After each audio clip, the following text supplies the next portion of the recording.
Moi, dans le monde entier, je vous salue. Je suis Redi Amissi. Je vais annoncer une date le 2 novembre. Nous allons à Bataclan. Na Bataclan, il y a une génération Redi Amissi. Papa, maman, Bino Kiboya. Les jeunes ne sont beaucoup déjà. Vous foutez là-bas, papa, Bino Fito, parents, Bino, papa, ton maman. Billet à Yarota Redi Amissi. Billetterie ici et Fungwani. Pour nous savoir que sommes billets na Fnac, na Auchan, na supermarché nyonso yo lingi, na Leclerc. Oye ça des réservations na ça la réservation en ligne. Na site il y a Bataclan. Oye ça réservation. Oye kabo mengo atakala. Na kozuwa na kokoma lokola bango. Bakana ngai kala oh. Maman baluka vina ngai beba. Vous en avez le 2 novembre, nous allons à Bataclan, en France, à Paris. Billetterie ici, Fungwani, nous tenons à vous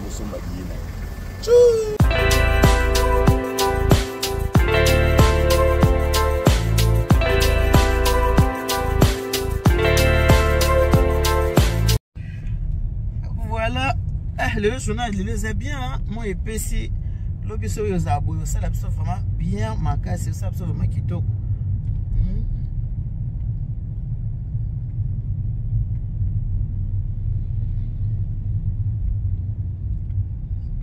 Là, donc comme la porte de Clignancourt. Tout ça qu'on s'est dirigé vers Château Rouge. Voilà. Direction Château Rouge.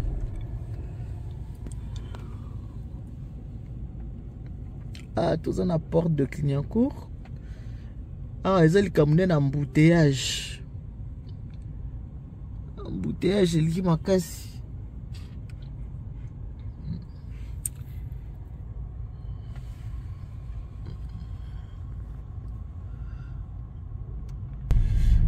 Voilà, port de Clignancourt, les lieux qui marchaient. Le marché de port de Clignancourt. Bon, on est Wenze Angoyo. On a Wenze à porte de Clignancourt.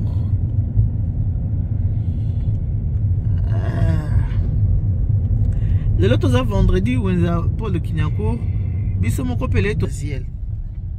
Donc on a olongwa awa, mba mona koti marché, ya biso sila anokite. La pour le Clignancourt ya mo sili toza 13h ya bango sili.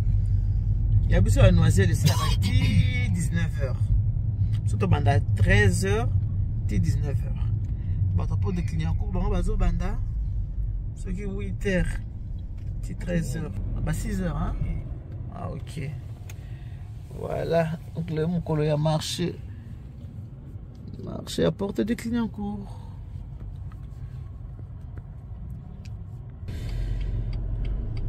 Voilà, voilà tout comme on a Château Rouge. Lui tout le qui m'a bien, les acquis à vert. Bon, tout le monde les cachets.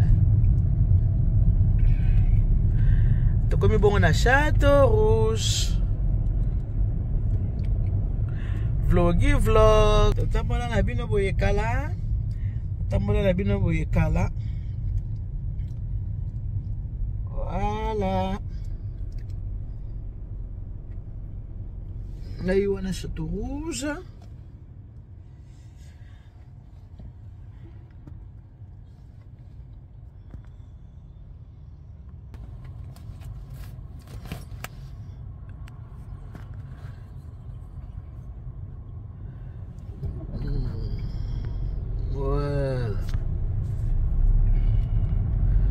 On a un Kende, pas ya. Comment il s'appelle encore? Ah, j'en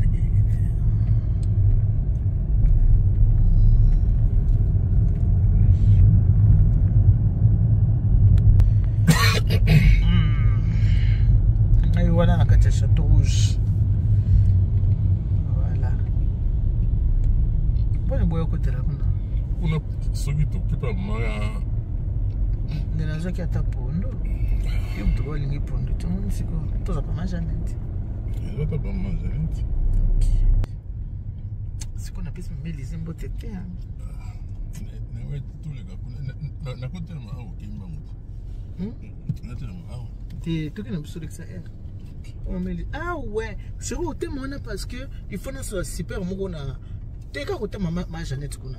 Notre super mona. Est-ce que ma Jeannette ça? Ah ok, t'es hein. Pour ça qu'il place nos zones à côté de la maman. Tellement s'il te plaît, merci chérie. T'es un très bon mari, merci. Très gentil. Voilà. Merci chérie. Tellement ah ouais, on se lance ah. Faudrait que je super mon magasin.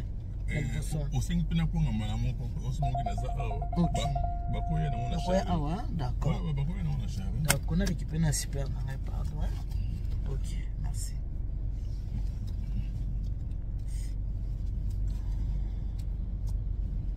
Hello, bonjour, j'espère que vous allez bien, j'espère que vous allez bien. Wabino mamene ça va, tout va bien par la grâce de Dieu. Nzambe ya mawazo batela kimia ezali.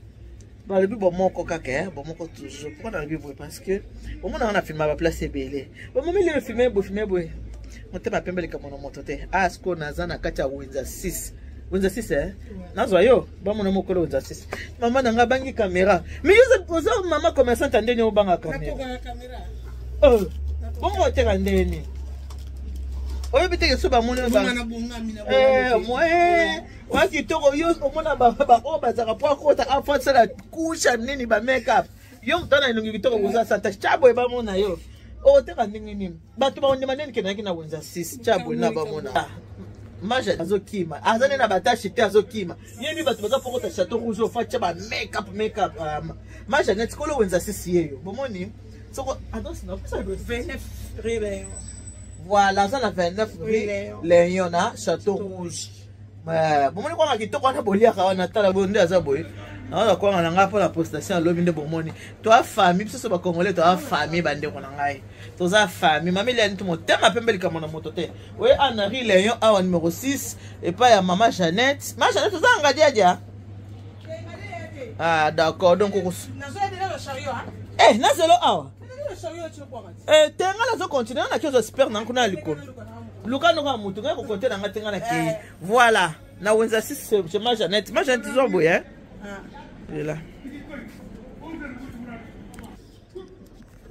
Si ma bo filmer. Voilà.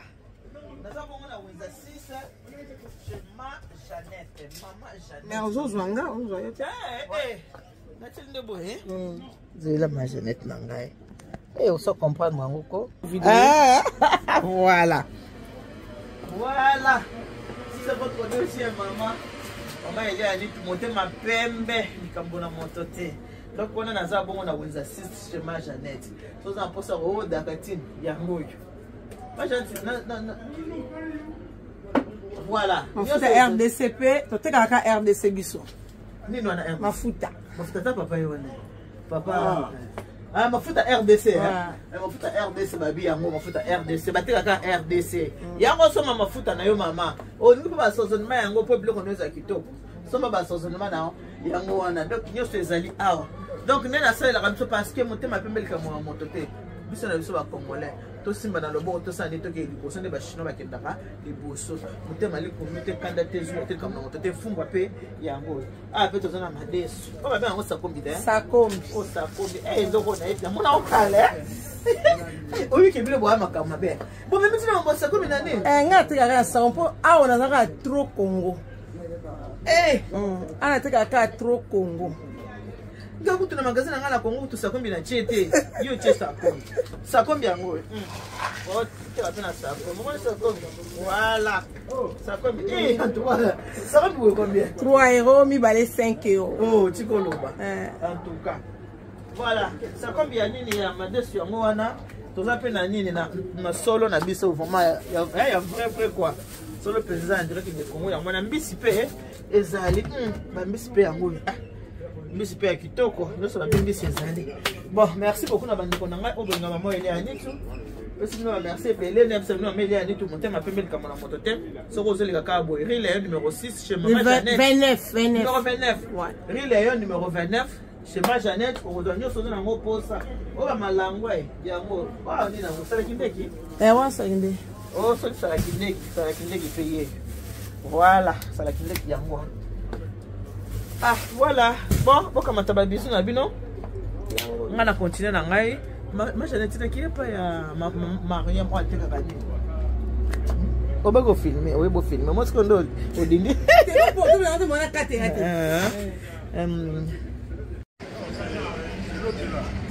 Voilà.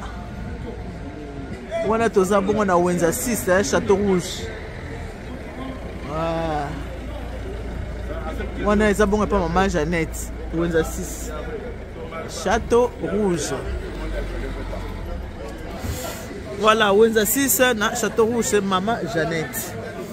Si vous avez posé aussi ma blog, on a quitté comme on lui les blogs comme ça, comme moi bio, au coup tango a. Posé, ma mère dit ça va pisser pour la bataille. Moi c'est ma pembelle comme on a monté. Ça va pisser pour la bande qu'on a gagné surtout. Le sang. Ça il a rappelé pour la bande qu'on a gagné. Faut aussi mettre le bord le quoi chinois. Chinois bah si mettre le bord il y a que liboso. C'est pas congolais aussi mettre le bord quoi. Donc il est liboso. Voilà. Ah, on a ce qu'on a Château Rouge.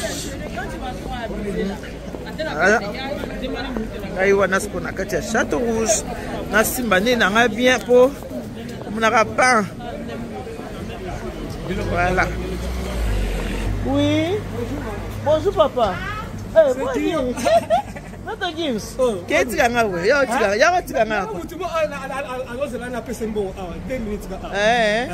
bon, au moins, on a un magasin moko wana. Un magasin moko place wana. Papa telemi bo so moni wana okusa na mwana benvi wana za pembe papa za wana. D'accord. Voilà. Oh. Quand elle a un Château Rouge moko kateta là ba fanatique. Simbate.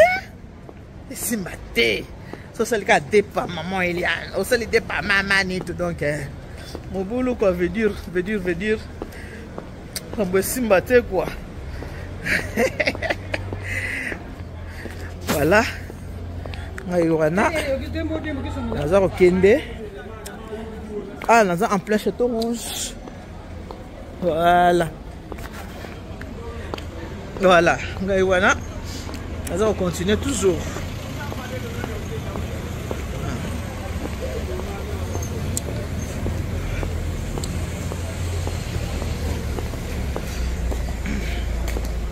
J'ai des fanatiques. Des fanatiques baza.